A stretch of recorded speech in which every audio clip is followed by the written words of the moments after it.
Great. Well, welcome everybody to the first in our webinar series geared for campus administration. And really excited to have everybody here. My name is Brian Baldwin with Esri. I'm a solution engineer on our higher education team. And our goal is really to support our users on the academic, on the administrative side, and this webinar series is just part of that outreach. I'm also really excited to have Ken Cato with me from the University of Oregon and Adam Laver from Michigan State. They're going to be sharing some of the things they've been doing, and also it's this first session is about kind of getting your foundation in place. And they have some great stories to tell about how they've moved GIS to the center point or the centerpiece of their organizations. So with that, a little bit of housekeeping to cover for the webinar. So if you have any questions, please just enter them into the chat box as we roll along. We'll have a Q&A session at the end of the webinar to cover both the content I walk through, Adam and Ken's content. And if we don't get to a question, we have your contact information. We can get back to you. We will reach out and get you answers, so any questions, just drop them into the chat box and we'll make sure to get back to you. Microphones are going to be muted, so those will be silent the whole time. It'll be through the chat. And as I just mentioned, a Q&A session at the conclusion of the webinar. So any questions you put in, we also have some other staff kind of behind the scenes that are going through the questions and sorting through them, and they can also respond back to you privately. So again, feel free to drop things in. The webinar is being recorded. Slides will be made available in probably a week or so. And there's also going to be a survey following the webinar as well. And so please, when that comes up, if this has been helpful, if there's things that are missing, additional content you'd like to see, just please let us know and we can, shift to the next in the series. As I mentioned, this is part of a series. So we've got 3 other topics that are coming up in the following weeks. We've got Adam from MSU, and it just so happens we've also got one of his colleagues that's going to be joining us next week to talk about what they're doing with space planning and indoor GIS. We're also going to be joined by Harvard, who's going to be walking through some of the things that they've been doing with indoor GIS as well. So that's coming up October 7th. We have a session October 28th that's really talking through mobile workflows, how easy it is to start getting tools and applications out to the field. And the last one is talking about networks. So telecom, gas, electric, any of those networks that you might manage or have to work with on campus. How can you better start to integrate that information into the GIS? So what are the goals for this series? A first kind of high level goal for me is just to communicate to this audience, some of whom might not be the kind of traditional GIS users on campus, that GIS is more than just maps. For a long time, it's been kind of thought that, the GIS, you run to that department, you ask for a paper map, they plot it for you, and that's what the GIS is for.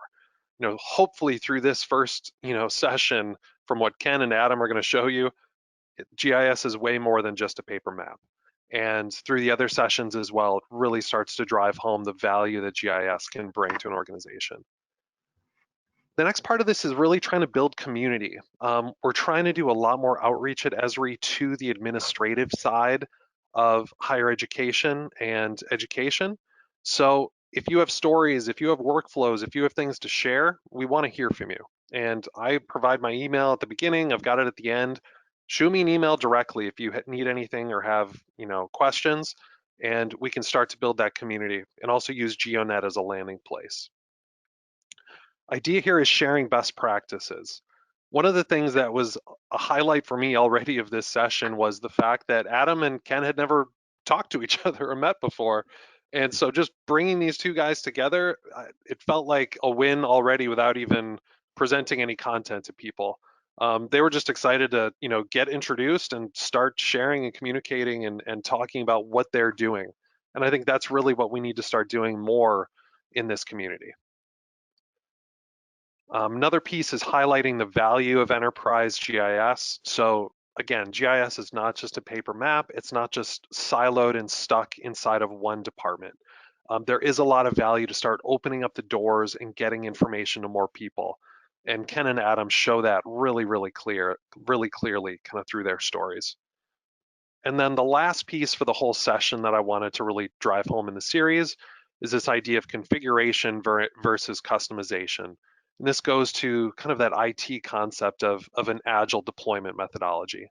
How can you more quickly get tools and resources out to people without hunkering down in a project mindset for months or years at a time when you could do things really rapidly?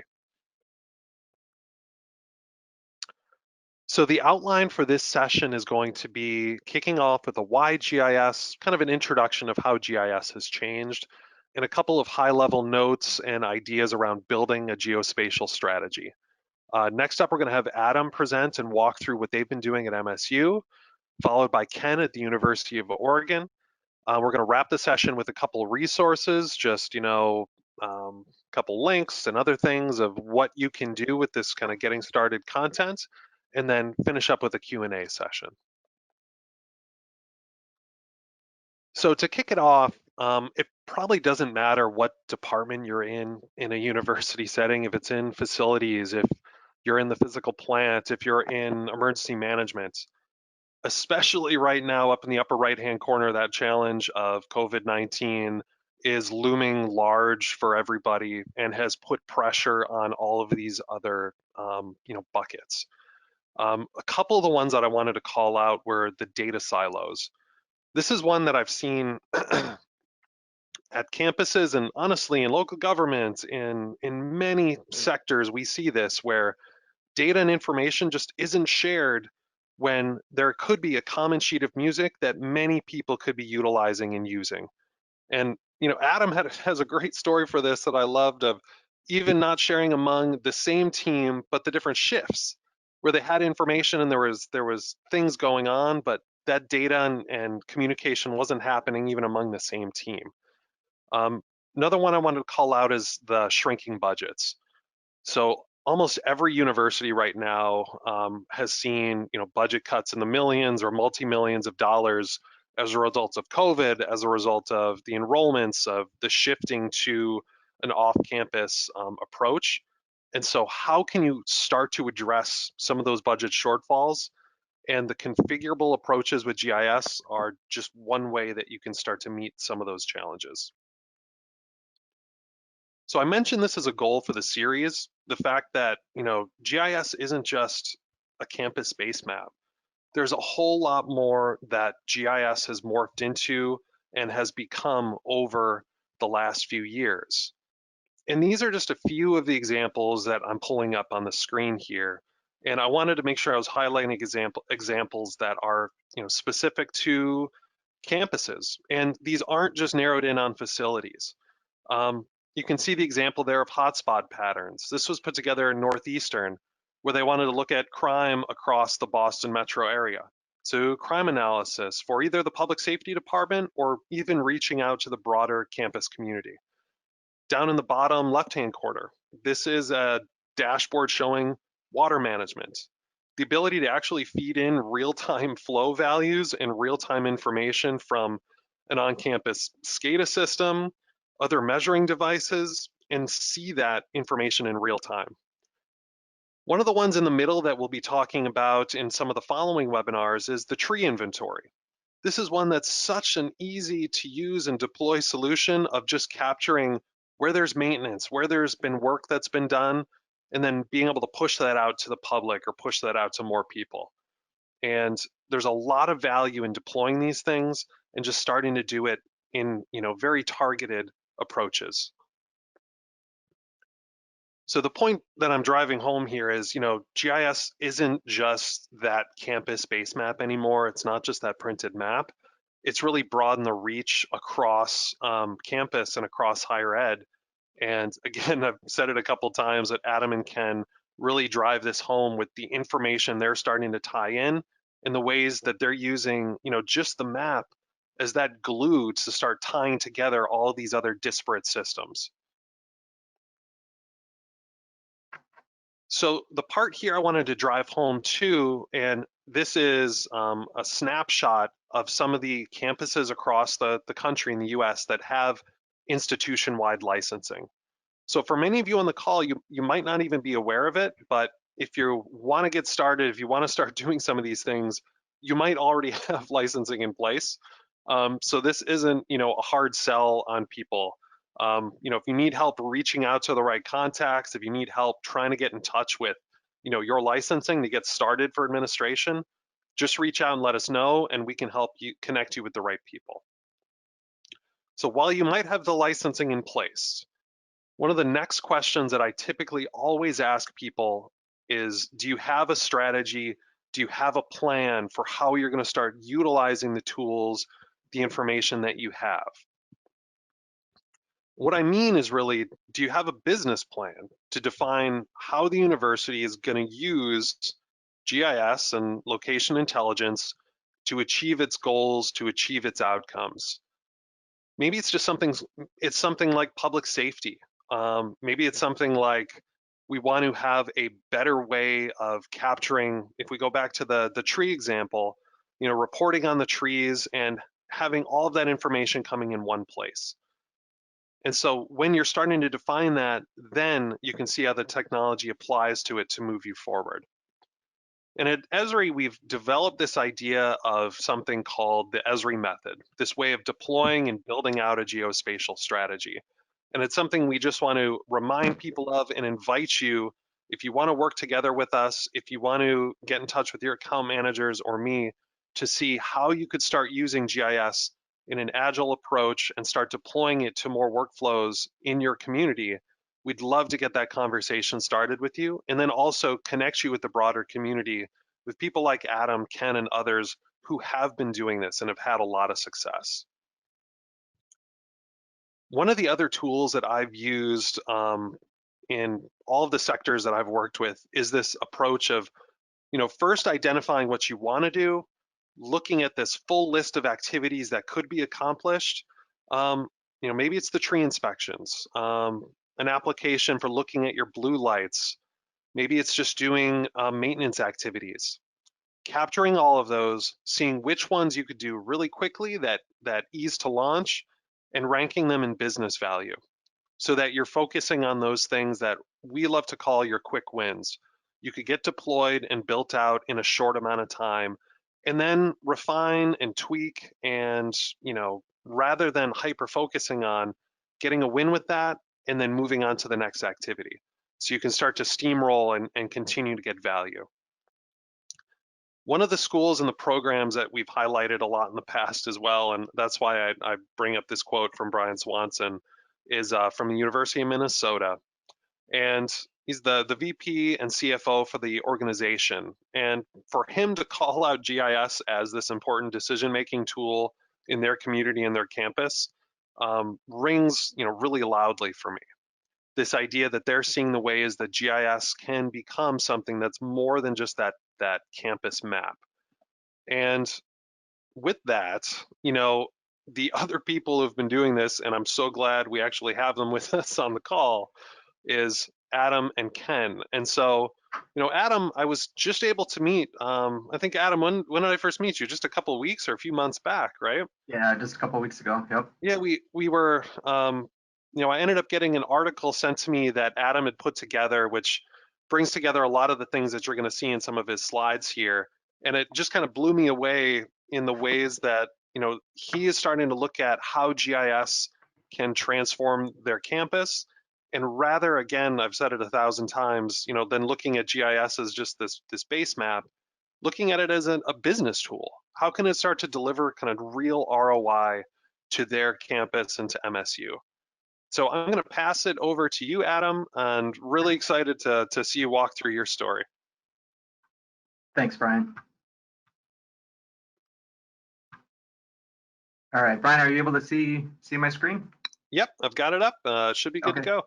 Okay, perfect. Well, thank you all very much for the opportunity to just share where we are at currently with our stage of maturity as a business, and how we're using tools like GIS to ultimately be better at managing the work that we do each and every day. I love that quote from Brian Swanson, and it resonated with me a little bit about, you cannot manage what you can't measure.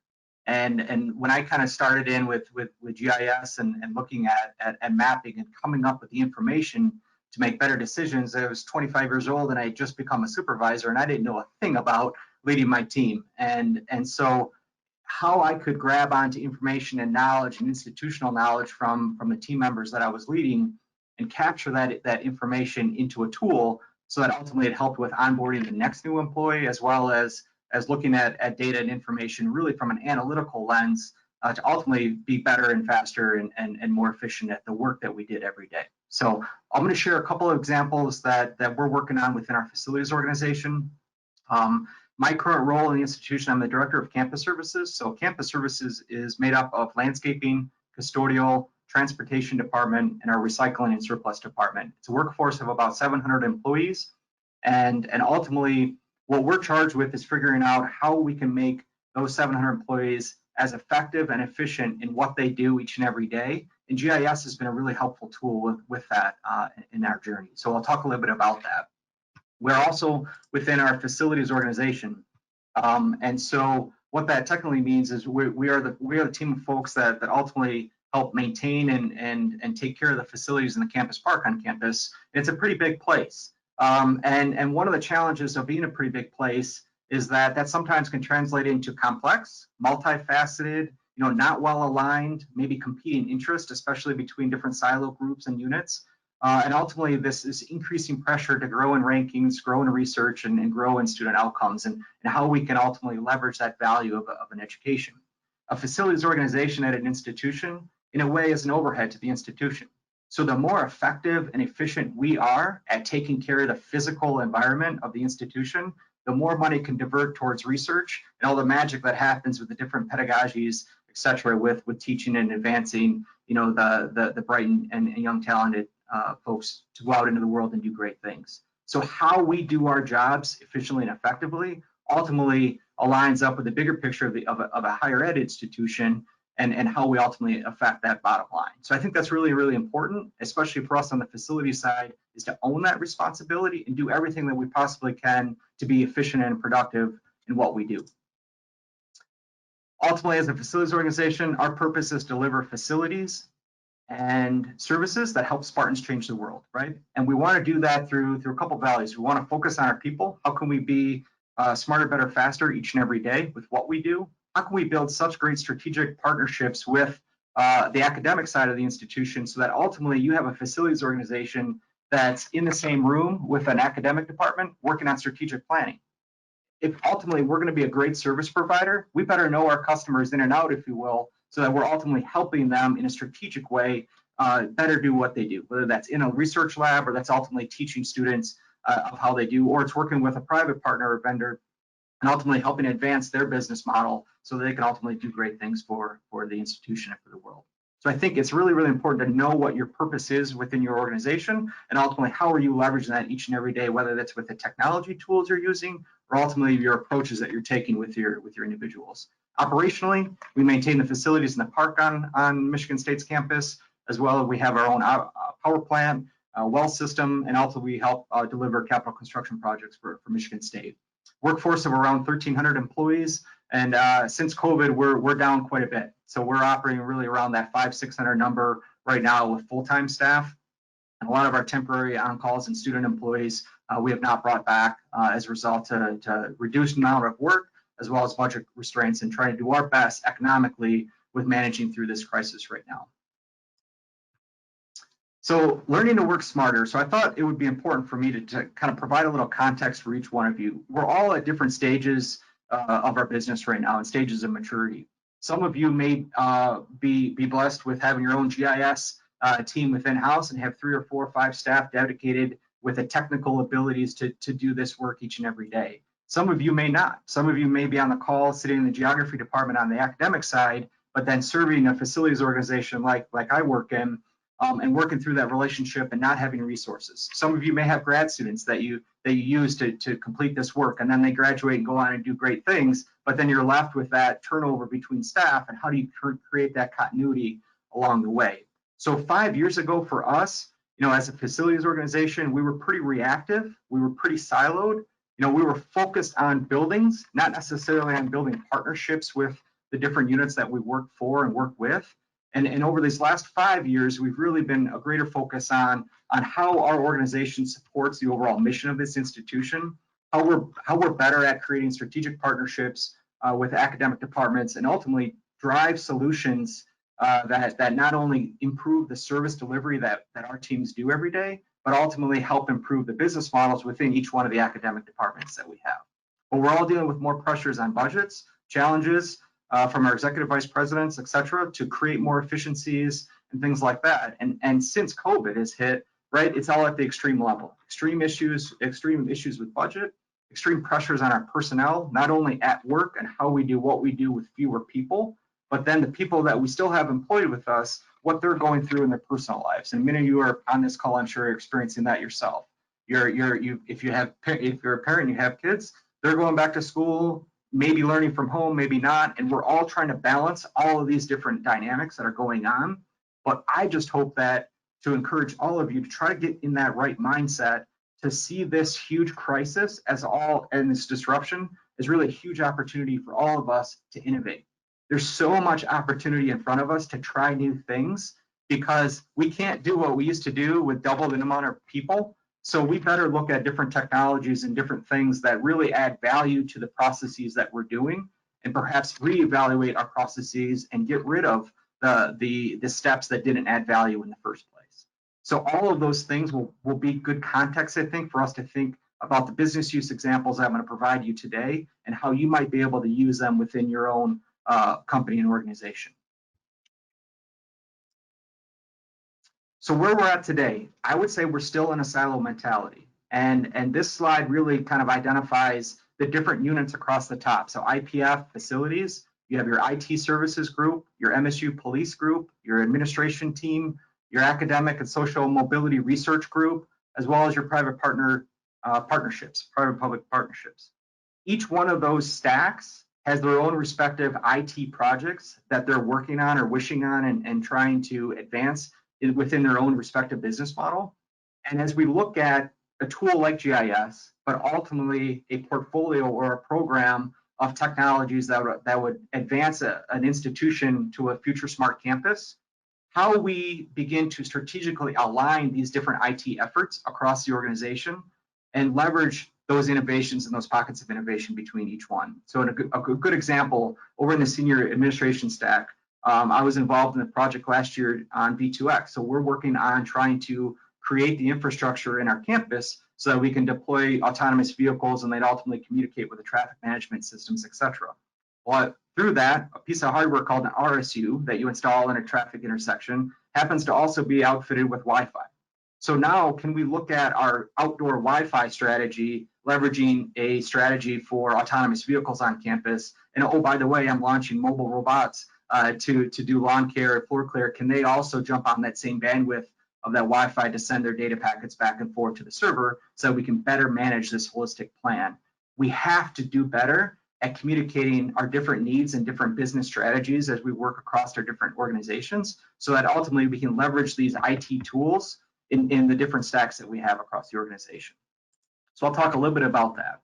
A question that I wanted to kind of pause and have you think through is how many of the organizational habits were formed before an evidence-based approach. So think about yourself today. When you were in the job that you're in today, how were you onboarded with that job? If you were like me, I would guess that you sat next to the hip of somebody that had done the work before, perhaps, or maybe you had it, or a coworker that taught you the way to file things, the way to do your job, to work through. If you were lucky, you may have had a training PowerPoint that worked you through certain aspects of the processes that you would do on each and every day. But it's possible that some of the habits that you formed were formed from a predecessor that may have formed a habit that wasn't necessarily from an evidence-based approach. And a couple examples with that for us would be how we trim trees, how we move throughout campus to service trash receptacles, how we conduct our snow removal plan. All of those activities really occurred before we had the access to information technology and maps, and then really the analytics on top of those maps to look at the route capacity as well as the route effectiveness to see if we could rebalance out the number of people and the number of pieces of equipment across the institution and be more efficiently and effective in what we do. So what I want you all to kind of think about today a little bit, with all the things that are going on in your lives, is what organizational habits within your group, within your teams, or within your department were formed before you had really good evidence to make a really, really good, solid, best use case of that plan. And I think that can serve you super well, just that one question, in how you approach GIS or any other technology that you're working through. All right, so a couple business cases. I want to talk a little bit about how we're deploying mobile technology really as a platform for our workforce. Remember, we have 1,300 people and we have to take care of a pretty big place. So how can we ultimately equip our frontline workforce with access to information that's really vital for what they do on a daily basis? If we can be more effective at passing that information on to whether it's an arborist or a custodian or a mechanic, so that they can ultimately have less waste in process with how they make decisions and what they do to conduct their jobs, we will ultimately have a more effective and efficient workforce. So we're going to talk a little bit about what we're doing there. Talk a little bit about the interoperability of facilities information, and really it's a plug for October 7th with Indoors, because it's this idea of trying to align your asset information with location information so that you can ultimately improve the effectiveness of deploying your workforce throughout where they have work that's needed to be done. And once they're at that point of work, what access do they have to the information that's necessary for them to do their jobs effectively, right? Do they have the tools with them that are necessary for that PM? What about material orders? Can we do some of that stuff more proactively rather than being so reactive in how we've just operated because we haven't had access to these really cool tools before? And I'll talk a little bit about mobile robotics and the idea of operational dashboards. The whole goal here is to see if we can operate with the same size workforce, but replace certain roles with mobile robotics and ultimately create workforce capacity by the use of robots and reinvest our folks into different tasks that would add more value to the institution and ultimately accomplish more work with the same size workforce. So I'm going to talk about kind of where we're at in stage of maturity with that particular business case. Okay, first off, a little bit about mobile workforce. So the reason you'll have access to the slide, and I won't take the time to go through all the data, but at the end of the day, when we were looking at the business plan for deploying mobile devices, it was going to be a $1.2 million expense. So our administrators were really clear with me of saying, how are you going to pay that back? What's the return on investment with that? And so I really began to work with our teams to figure out what are the things that we're really trying to achieve. We knew we had an information exchange issue. We knew that our workforce wasn't communicating very much with each other, nor were they communicating very much with their supervisor every day. Either that's from a 1:30 ratio of supervisor to employees, there was just challenges there going on. So as we began to deploy these mobile devices, what we were realizing is really we were creating access for our workforce to be able to communicate with each other. That was just one use of that particular tool. We went from 468 phones to over 1,276. We went from 2 applications that our workforce could use to over 20 applications that they're using on a daily basis. And ultimately, what we were able to track is this increase in communication and data usage from year over year or month over month. And it was pretty incredible what you hear now. It used to be pretty common that you would hear, wow, I never got that communicated with before. Nobody ever told me about that. We still hear that. I'm not going to lie to you. That's still present in our organization, but it's not nearly as prevalent as it was before we had everybody equipped with the devices they needed to be effective as communicators. We also worked really hard at realigning our IT systems and some of our tools that we were using as an organization. So we really greatly reduced a lot of our desktop clients that we're using for our workforce to access because they could access the same information from their phone or their iPad. We removed a lot of office phones because ultimately you could communicate right to the cell phone. We saved a lot of money on hotspots, a lot of work on reorganizing our contracts by bidding them out. But ultimately, for a facilities organization, we were pretty heavy on the use of radios. And what's great about a radio is you can go down in the steam tunnel and you still have connection and communication. But what's not great about it is you can't surf the web on it, you can't download apps, and you can't use it really more than just a communication tool. So we began to go from 450 radios to about 150 radios, and ultimately provided our workforce with either an iPad or an iPhone, so they could ultimately do more things with the tools that they provided. We started to see about a $760,000 kind of return on investment, if you will, within that first year, just because we had this new tool that could replace a lot of the other tools that we're using. We also wanted to track our operational efficiency. So with the same size tree crew, we were able to ultimately prune more trees with the same size crew than what we were able to before. And that equated to about $100,000 a year. Same thing happened with litter management. In 2 years, we were able to reduce $150,000 in expenses, and during that same time period, we collected 35% more litter. So those types of operational efficiencies, it was really, really important for us to track so that we knew that there was more value than just putting an iPhone in an employee's hands, okay? So I won't take too much more time on this slide, but overall, as a facilities organization, we track the total number of closed work orders on an annual basis. And before we deployed the mobile devices, we realized a 15% increase in 18-19 and a 17% increase on top of that in 19-20 of total work orders closed, so the completion of work with the same amount of FTEs overall in the organization. So these are some of the metrics that I use to kind of frame this decision and ultimately frame the success of the mobile action plan. And hopefully some of these ideas will help you and your company. Interoperability of facilities information to improve workforce efficiency. I was like yourself about a year ago sitting on a NIST webinar, and the idea of this NIST study came up, excuse me, on a GIS webinar, and this NIST study came up about the cost analysis of inadequate interoperability in the U.S. capital facilities industry. So I have a link here for you. You can check it out later. But ultimately, one of the things that they arrived at was there's about a 33-cent per square foot cost as a result of wasting process. Either the crews are out on the site and they don't have the O&M manual needed to make the repairs that they need to do, or the AutoCAD drawings are still in paper form and they haven't been connected to a mobile app, if you will. So it's really difficult to try to find that shutoff valve and things like that. So we're going to share a little bit of where we're at to date with that. And I think Ken's going to build upon that even more in his presentation and where they're at in their stage of maturity. So workforce routing, so why would we even want to do this? Well, ultimately it comes down to the asset, okay, that we're trying to maintain. So when we build new things on campus, we install new assets. And how quick we are at converting that asset into a preventative maintenance work order and ultimately beginning that PM on it as quickly as we possibly can, or routing our teams to that new asset's location so they can do work on it is really, really critical. We found that we were over 1,000 days behind schedule on the conversion from a new project asset into our maintenance system to maintain it. We were really, really, really bad. Through that whole mobile action plan and kind of where we're at today, we got about a 50-day lag. So we've really grown in our maturity and that space of data management and where we're at today. So we're not perfect by any means, but we're working on that. We knew that that was a problem for us. But ultimately, as we're managing these assets, we want to know its location. We want to be able to manipulate it within our work order management system.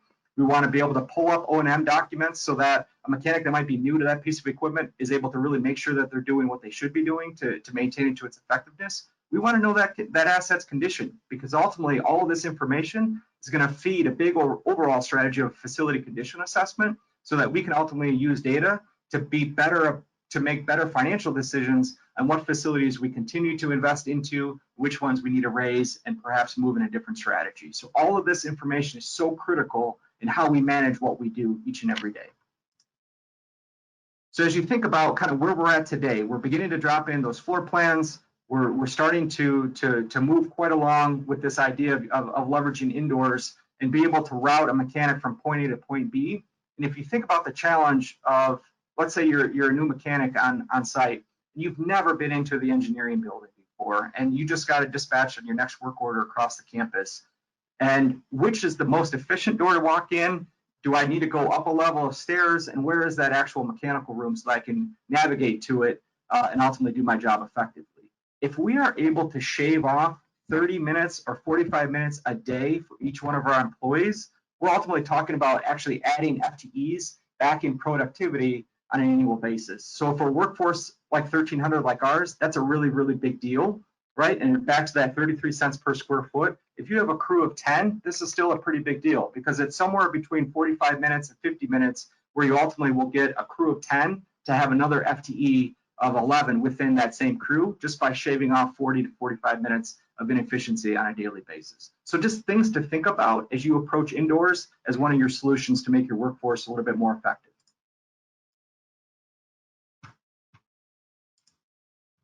Okay, mobile robotics. So the idea here is how can a university strategically align the autonomous vehicle industry with the mobile robotics industry? Both industries are really sitting in their own silos right now, and both have really, really great technology within their respective areas. But what I'm finding is that the robotics industry could really leverage with some of the technologies that are available in the autonomous vehicle industry. So we're working on trying to build those strategic partnerships right now to see how we can align those two to share their technologies and share their best practices.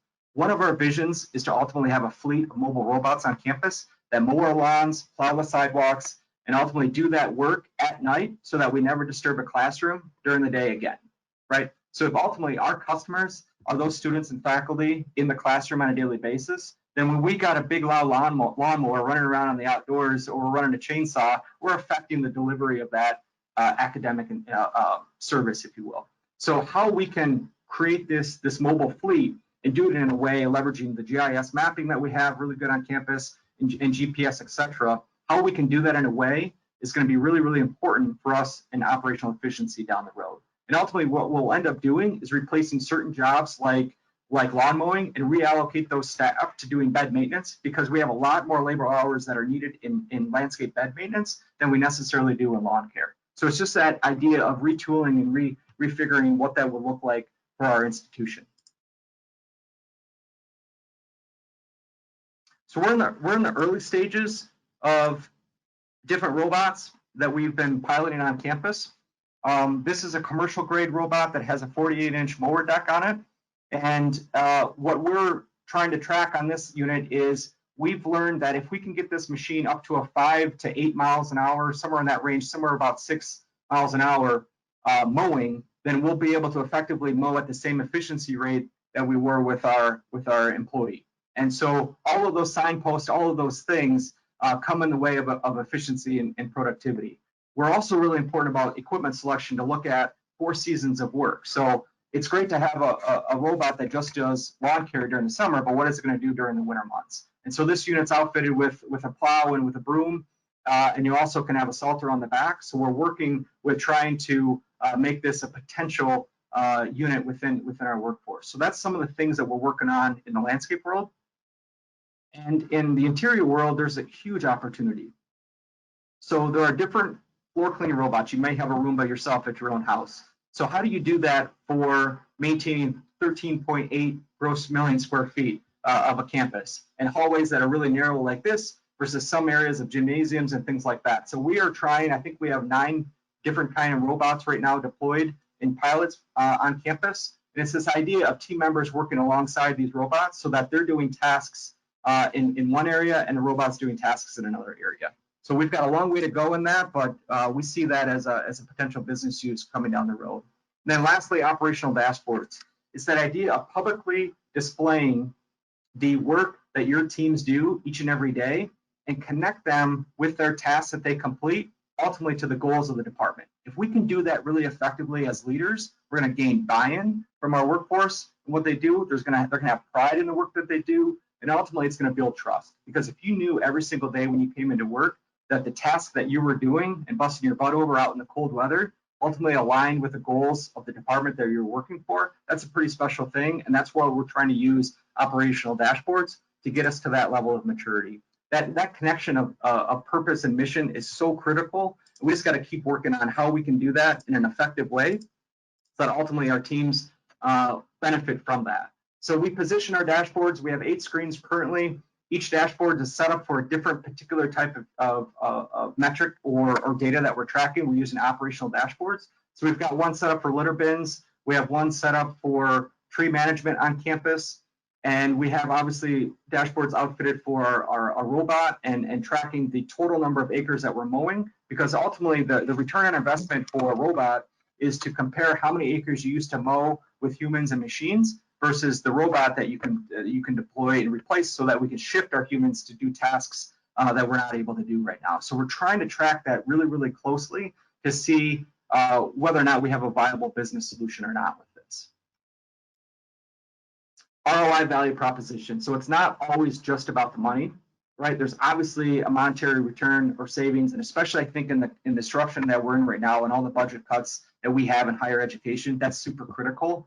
But I also want you to think about how you frame your return on investments around staying relevant, advancing research laboratory and all of that piece, your student outcomes, every one of these robot projects, we've been able to pull in a student team from the College of Engineering or Computer Science to be a part of that, so that they can ultimately learn from this and take it and really help bring some expertise to our workforce that we didn't necessarily have around this technology. So there's a huge opportunity for us to continue to engage with the academic side of the house and work collaboratively on these types of innovations as we go forward. So I just wanted to frame that a little bit with here. And lastly, real simple slide. If you got a whole bunch of arrows going in the wrong direction, you're just not going to nearly be as efficient. And this same metaphor could apply not only to strategy, but it could also apply to your workforce. If your workforce is on the left, they're all going in different directions in how they execute their work, then ultimately they're not going to be nearly as efficient as they could be if you find that one best way, at least for at that stage of maturity, and then build upon that stage of maturity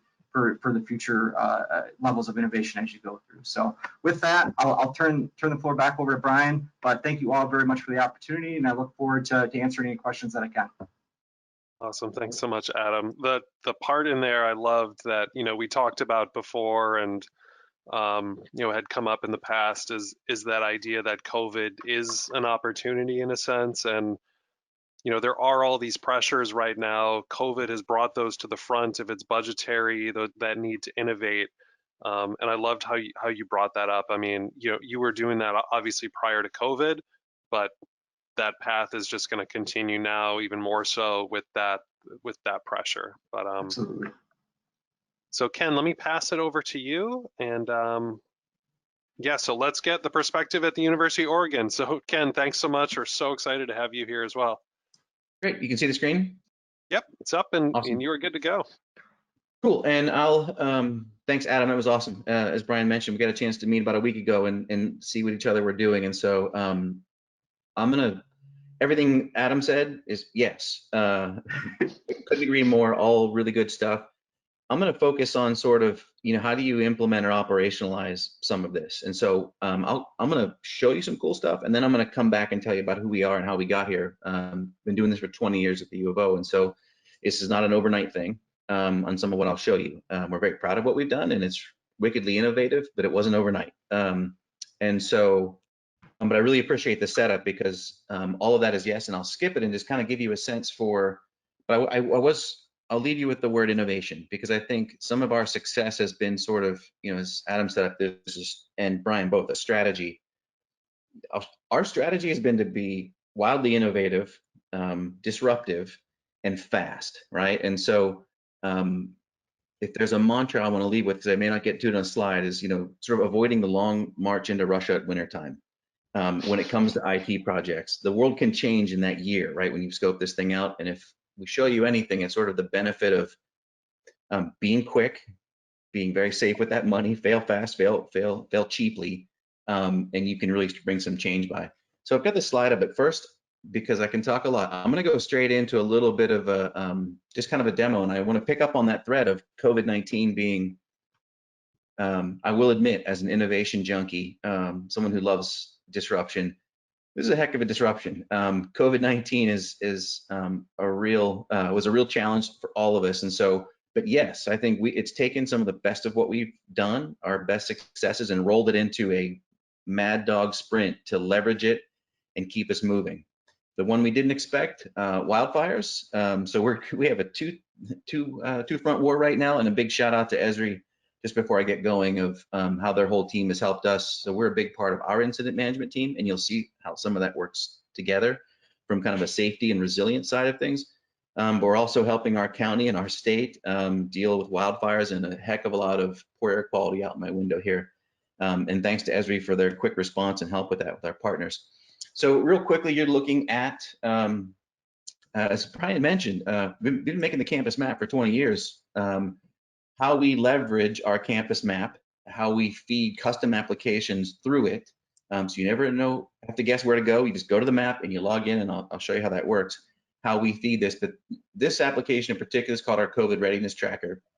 I'll show you real quick. I'm just going to show you some of the fancy stuff, but how we're aggregating a ton of information around campus in realish time to make very fast decisions. And in particular, you've heard indoor. Oof. we jumped in the indoor game in 1999, 2000. So I've been chasing this thing for a long time, this grail of indoor, and it's absolutely paid off, but again, not overnight. Real quick, we're taking a peek at some real-time information at a room level. I'm just gonna pick on one room in particular, where we can see, this is basically a strategy that evolved in May. How do we move to a sort of a COVID level occupancy? I'm going to roll back. What we're doing here in this case, we're bringing in a ton of, this is our space management system that we wrote. It's called UO Spaces, where we know a whole ton about that room. We know what it's been used for, who it's been assigned to. We did some very early modeling. I wish I could show you that, but because we have the investment, we were able to do some really cool agent-based modeling, what we call circle packing. What were these estimates on how many people could we get? What did our state end up telling us would be a maximum occupancy?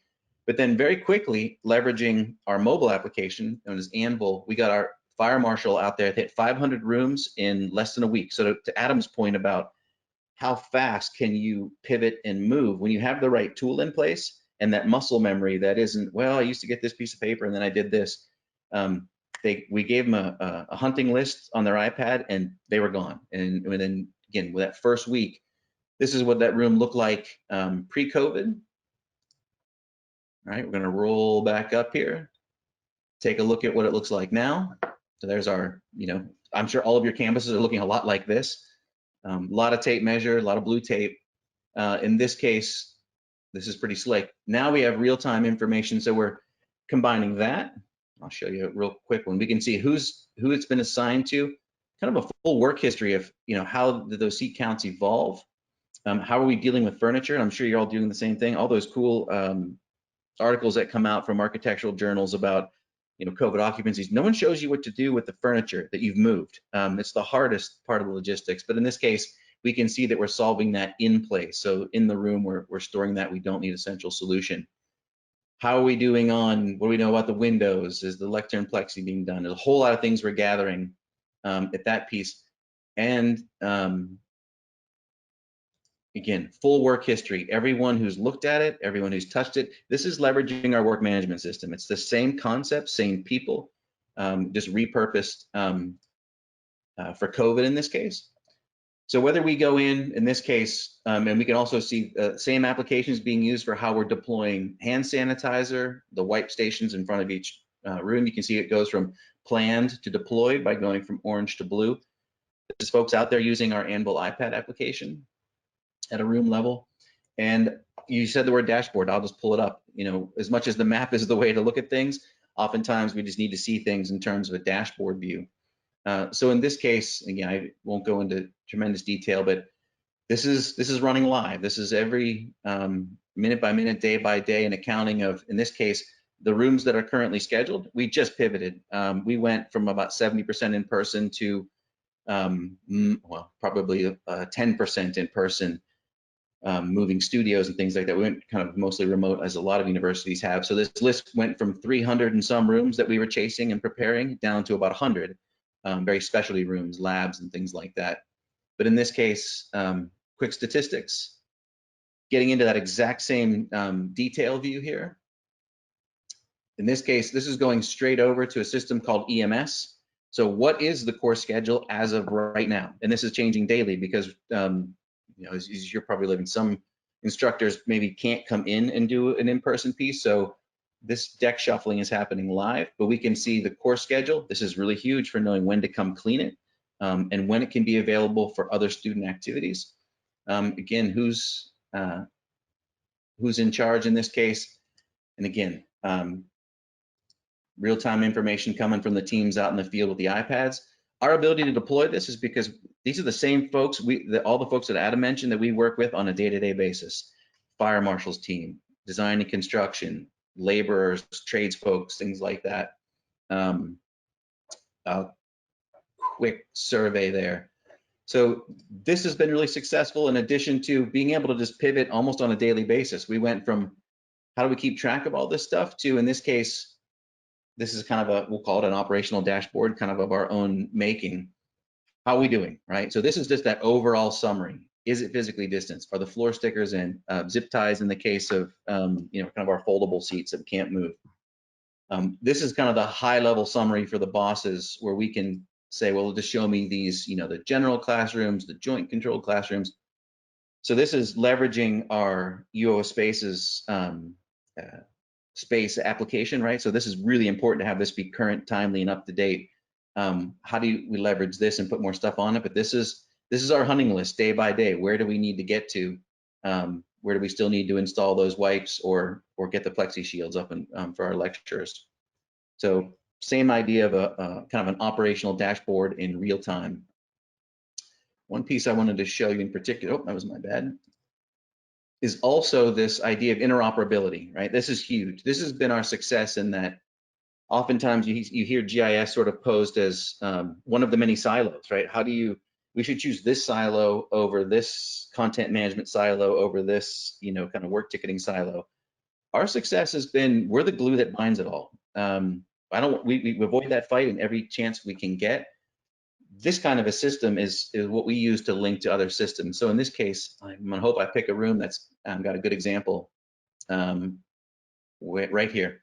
So as folks are moving through this workflow, right? So initial inspection was done. Now I'd like someone to take that second look, and here's where we call for our fire marshal. Would like them, they do that final pass and they hang up that occupancy sign. Then we can say that part has been done. So right there, I'm kicking that over. This is AIM. So this is just one of several work management systems by AssetWorks. It's what we've at the U of O deployed. We deprecated Famous for AIM about 3-ish or so years ago. And so we just basically, we're the gateway. We pass folks, we give them a wickedly simple and easy UI, and we'll talk about sort of our philosophy on that. I call it the Swiss Army knife. What are those 5 things that you need to do every day? Not the 500 things you could do. And we do that hand in hand with those out in the field. But we get you here. I'll just be honest, amongst peers, this interface is not the greatest. This is what we developer geeks would call a clicktastic. I mean, it is a lot of clicks. Our staff and our partners don't love it, but it's really good at what it does. It's the long tail of work management. We can, I'm not going to do it, but we can drill down through the phases. We can see how much money's been spent. We're building that case for all the things Adam mentioned. AIM will be that back end. We don't see that as a competition. Our job is to make it accessible and easy to use in a way that a small number of people are trained to navigate this application. We have about 1,000 people who use this application. So what I'm showing you here, this is what we call our call log. I'll tell you how we got there, but this is our, as Adam mentioned, the front end. It's not public. You need to have a duck ID, so it's something I can't share with you, but we've got over 1,000 people who use this application. This is live. This is all the calls for service today and part of yesterday. That's kind of our operational piece without changing my filter and say, show me more. And I'll come back to why, but this is everything from, we need some alarms are testing, maybe the temperature's not quite going right. I need there's a light out here in the basement, down at a room level. This is our front end interface that we wrap around our call center, but also folks use this application that they drop their own pins and submit effectively a work ticket. And then we handle routing it to the application. It's a little bit slower and clunkier and maybe requires a little bit of custom training. Our job is to make this light and agile and fast. I think we're up to about 30,000 calls that have been logged through this in pretty short order, all starting on the back of a napkin. I'll come back to that. It was kind of on this innovation concept. What can we do quickly, do it really, really well? And if it's not going to work, we're done in a month. Let's call it a failure and move on. But if we like it, let's keep going. And that's how we sort of pick our best projects. I will, in this case, I'll just do a quick search in this case on the terms, COVID ready, and I'll back up. You can kind of see, and I'm sure I'm preaching the choir. We've been doing this a lot longer than July, but there's every single ticket that came through that system where somebody was in a room and either needed a second evaluation, needed furniture moved. You can see there's, in this case, right down to here where we had to identify, we've got to get some furniture out of here to make this room work. And in this case, down to the room and then hooked over to AIM. That kind of integration. So this has been, obviously a big one for us. One thing I do want to show you though, if I can out of here, is this idea. I told you about sort of the, maybe you saw it on my slide, the power of a pin drop. I'll reset that real quick. Let's get back to today. There's this idea, right, that when a pin drops, it's really quiet. And my take is when our pin drops, it's thunderous, right? And so what I want to show you real quick is just, again, this very simple interface. Everybody with a job. So this is getting through silos. And I'm going to be careful not to save this, so I'm going to choose our president. We have a running joke. He knows me well, and I did send him one of these by accident one time in a demo. But you know, how do we do these 5 things really, really well? I'm going to quick a few ideas. Find people. Who do we want to notify? Anybody with a job on campus. Again, we're leveraging our kind of our HR and employee databases. Who's going to get an email and or text based on this? But here's the fun stuff, right? Let's do, this is my old building, Condon 160. Is that power of the pin drop? Giving you the information you need when you need it. So in this case, as this pin drops, who's it been assigned to? What things happen there? How many occupants? Who are the principal investigators? Who are the liaisons? Who do I need to contact if I'm going to do work here, right? So in this case, this belongs to geography, so the department head and the department manager would want to know.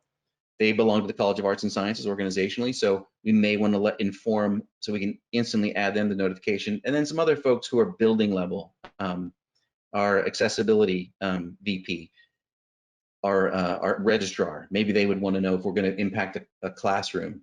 And how many work orders. So this is now we're reaching back into AIM to see, in this case, you can see what are the work orders that have been recently done in this room. It looks pretty simple, nothing too bad, just hanging a picture. But the real power here is then being able to move, right? If I drag the pin tells me what I need to know. Still in geography, a different kind of lab, 5 occupants. Who are those PIs? What kind of again, this helps that duplication of effort piece. This is a big one because we know at the moment they do this, has this already been reported by somebody else through another channel? So in this case, issues with airflow, moving some monitors, maybe it's a little bit too warm. We did actually have a little flood in this room. This is my old lab, so I know this one. We had water dripping in through the ceiling here. And then even more so, whether you're Ken, outside. I'm so sorry. We're coming close on the time. If you could take maybe one more minute and then to wrap, and then we could just try to move to maybe 1 or 2 questions. I love though that I'm so glad you got to the power of the pin. I love your analogy with that. I think it's so good, and I think the power of that story of all of these systems coming together in literally just kind of one insignificant pin is just so powerful. Yeah, and I'll just quickly mention that, you know, we started off in an academic unit. We now are parked into an administrative unit. We had a kind of a come to Jesus moment of will we be a spin-off? We had a lot of excitement on what we were doing, and we became a spin-in to perfect a lot of what we were doing. And so the GIS and mapping aspect of what we do, we're parked under safety and risk services. So we very purposely moved into an administrative unit to perfect these kinds of software solutions. We got to do it side by side with folks. The innovation side of what we do, to Adam's point, we serve the entire institution, right? And so we do that through a lens of resilience. And this basic idea, I'm gonna skip way down here, but the habits that we build every day, you mentioned habits. Some of the software that we've built that's been won us some nice awards is around incident management, how we manage very large football games, things like that. Incidents we see coming. One of the lessons out of that was the tools we use every day, the muscle memory that is fixing that light bulb, right? Or the same piece, going to take it, scan the barcode on that asset. When we turn into an incident, it's the exact same process, right? The tool doesn't change. It's the same process. A pin gets dropped, we understand if there's hazardous materials in there, we understand who's there, and we communicate through that tool. So the same tool says go email the folks in that space.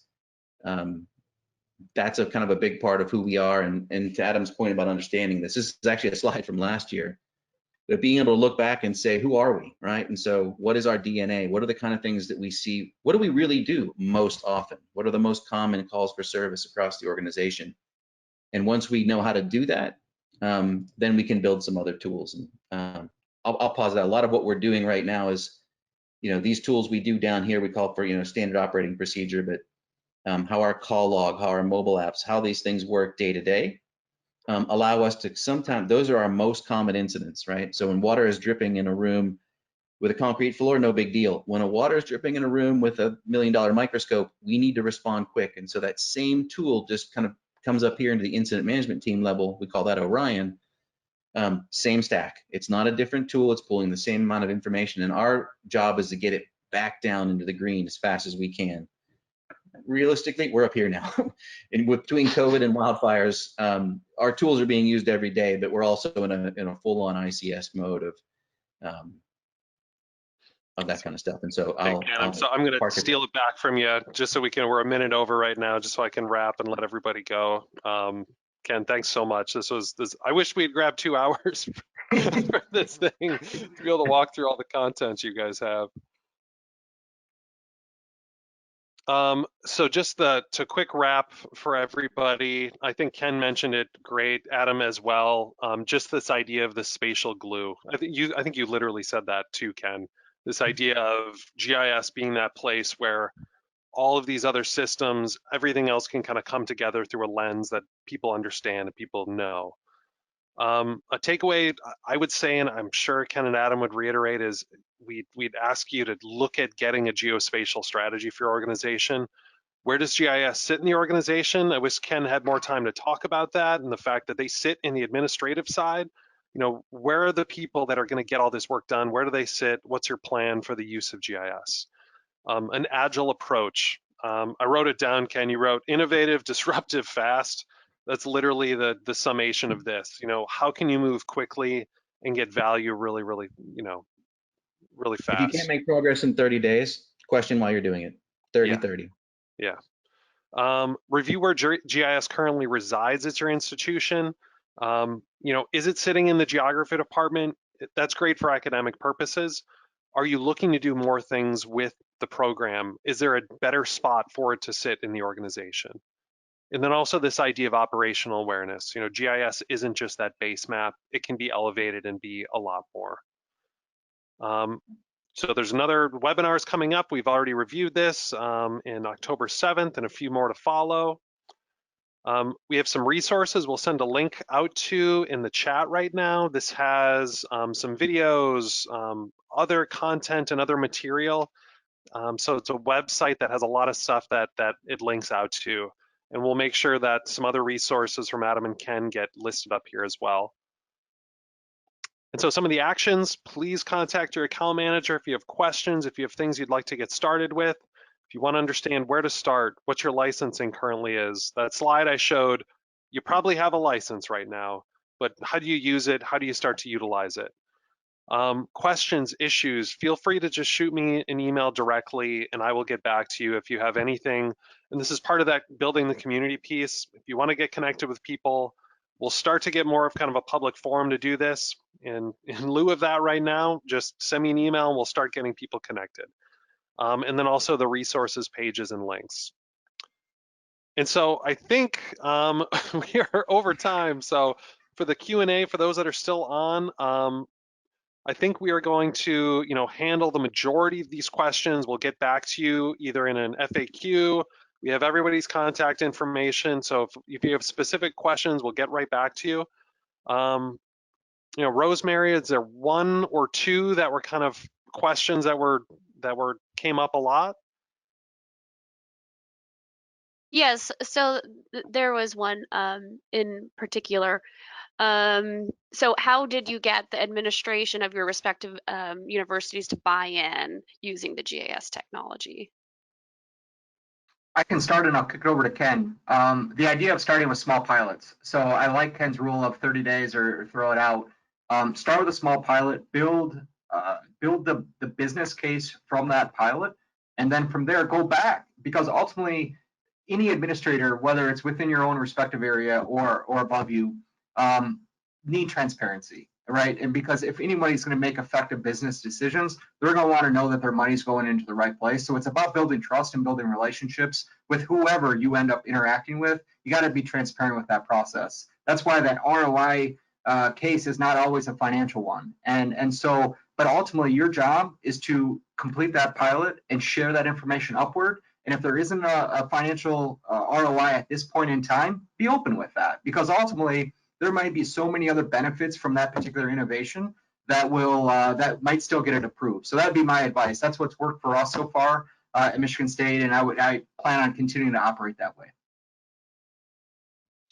I'll pick that right up. As I mentioned, I've been doing this for 20 years, and it's not, we didn't do this overnight, so it's continuous. It's never done. ROI and or value proposition. One of the, I think if there's, yes, relationships. The majority of my job is the connective tissue between us and people and what they do and understanding what they do.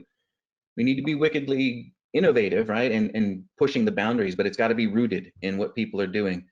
I would say one of my best strategies has also been cost avoidance, like in terms of how to leverage a little investment. That mobile application we built, we call Anvil. We just did a Pepsi challenge to say, okay, what's the cost of doing this off the shelf? $700K. I mean, it was an easy piece to do. So we could say, great, well, how about if we use $5,000 and see what we can do and build it from the ground up, kind of thing. So I would say one of the biggest helps for us is when we shifted from a very state agency kind of approach to a private board and more of a quasi state agency. I mean, we're still a state institution, but with a private board, we had to get our own insurance company. My best friends at that point were these very large insurance companies who are insanely smart at calculating the cost of things, and particularly cost avoidance.